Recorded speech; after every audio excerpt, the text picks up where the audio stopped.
to the press conference?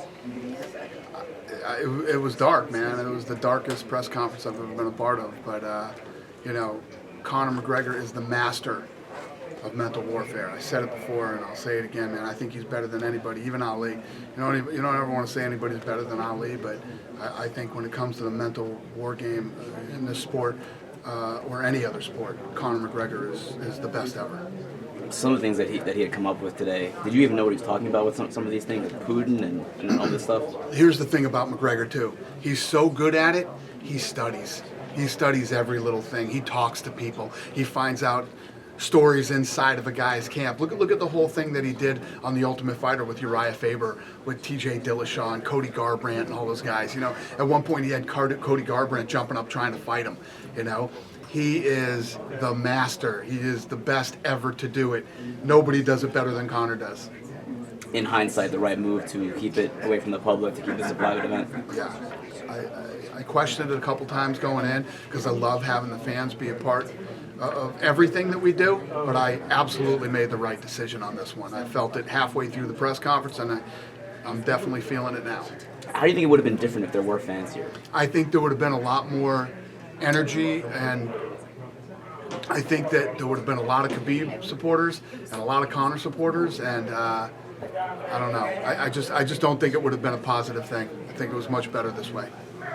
There will be, I guess, a press conference in Vegas with fans involved. Is there any extra security planned and that kind of thing? We had extra security here. We'll have security there, and we'll have security at the fight. At the end of the day, one of the things that we obviously the fights are always great, man. I can count on one hand how many fights have sucked in the history of the UFC since we've been here. And we always try to put on the best show possible for the fans, and that's what we're going to do in Vegas too. So it will be good. What did it take to get Conor back? He had said he wanted an ownership stake, but he admitted today that he didn't get that. So what did it take to get him back in the UFC? Yeah, I mean, listen, Conor is the type of guy, Conor knows exactly what he's worth, what he expects to get, and at the end of the day, he's worth it. Conor McGregor, this thing, we were just looking at the streams for this, it beat Maymac. This press conference beat Maymac, the highest rated Maymac that we did on the tour. The kid's brilliant, and not only can he talk, is he funny, and all the other things that he is, he shows up and he fights. And he will fight anybody, anywhere, anytime. So he's worth it. It was not hard to get a deal done with Conor McGregor because we also know what he's worth. And the whiskey is part of that package with him. That it's going to be on the canvas, proper 12. Correct. Will this be the highest anyone's ever made in UFC as far as fighters goes in this fight? Absolutely, yeah, absolutely. Because I think it's going to be the biggest pay-per-view we've ever done. This morning I was doing the rounds this morning on different networks, and we were trying to get 2.5 million pay-per-view buys, which is, if you look it up and you know the history of pay-per-view, it's one of the biggest ever. So not just in UFC, but everywhere. You're up there with like De La Hoya Mayweather. You're up there with Tyson versus Lennox Lewis, fights like that. So that's where that thing was trending this morning. I don't know what these numbers mean today, but it definitely doesn't suck. When you say trending, is that already pre-sales, or is that just people making requests? So they're based off pre-sales on all the different platforms, including ours. You said that Jon Jones is not headlining UFC 230 here at Madison Correct. Square Garden. Who is headlining UFC 230? We'll announce it soon. We're working on the deal now. Tickets are on sale this week, right? So I guess it would have to be sometime. Exactly. We got to get shit done.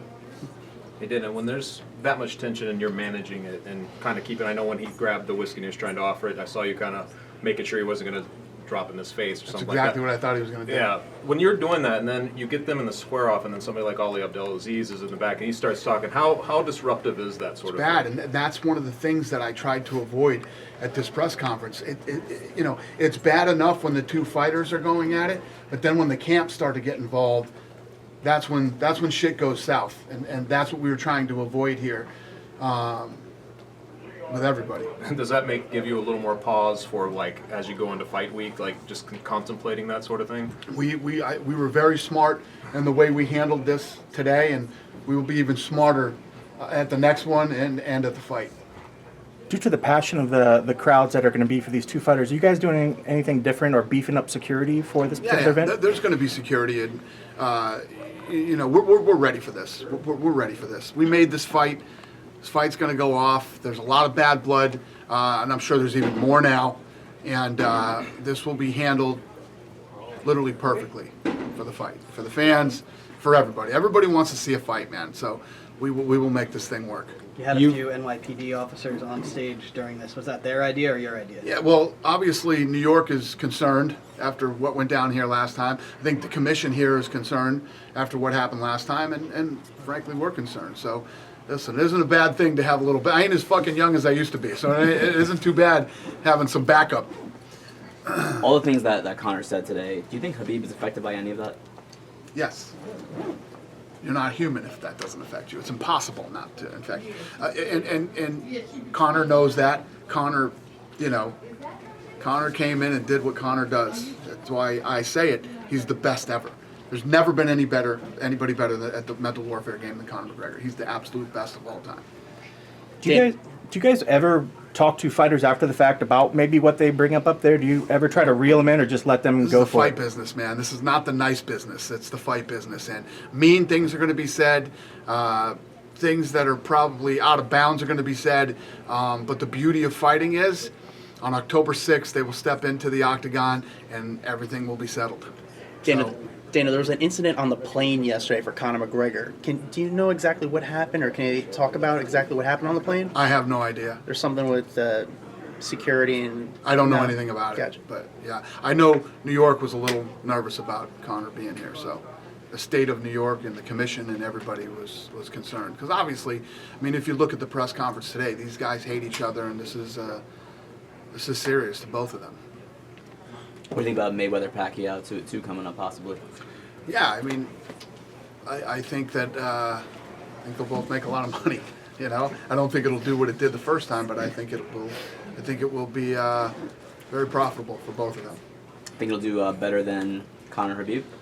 I don't know. The difference is here's the difference in a fight like this, and no disrespect to either one of those guys, because obviously, you know, if you look at what Floyd's done in his career, and I was a big Pacquiao fan, you know, his whole career.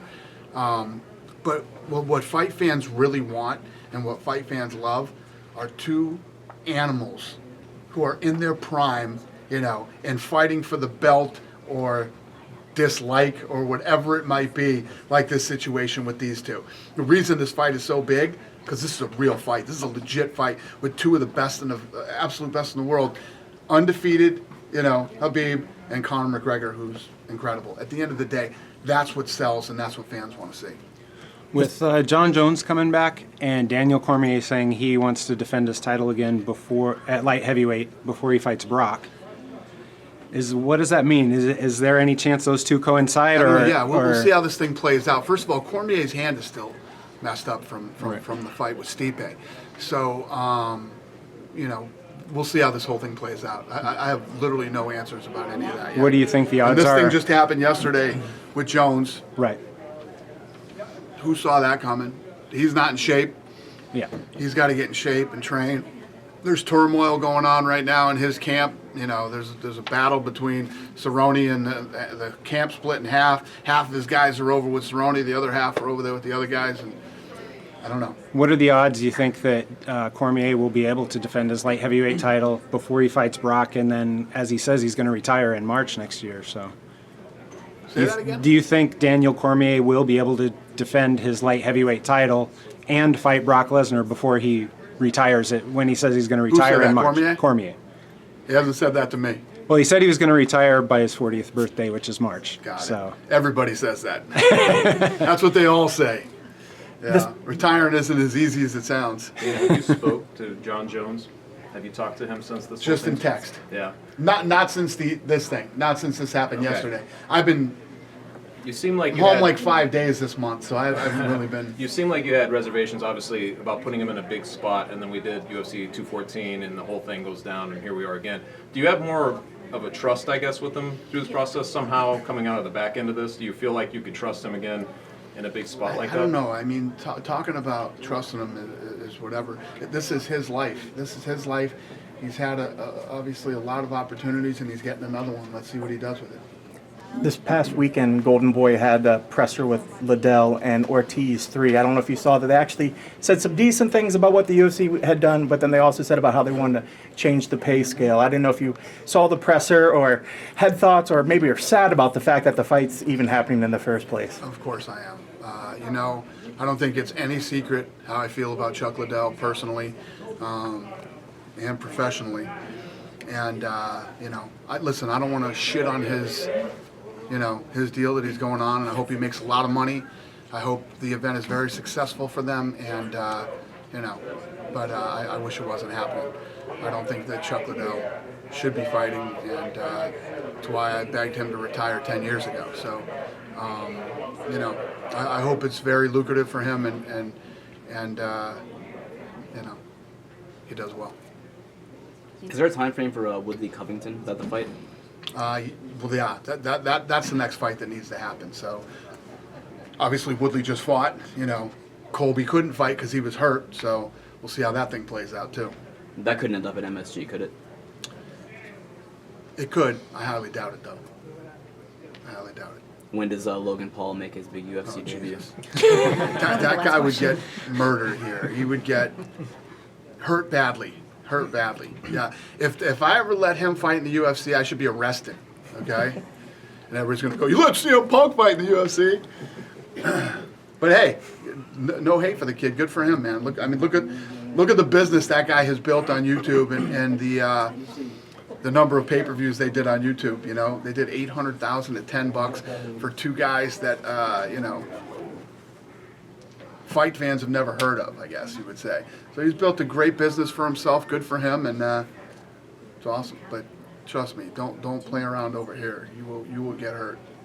Logan Paul versus CM Punk. Yeah, there you go. Everybody always talks about CM Punk. CM Punk is one of the greatest guys you could ever meet. He's a super good guy. He was very passionate about the sport, and he put his reputation and everything on the line to come fight here. I respect him for it, and obviously it didn't work out for him, but he's got a lot of heart and a lot of balls to do that. Thank you, guys. Cool. Thanks, Dana. Thanks, Dan. Cool. Tomorrow.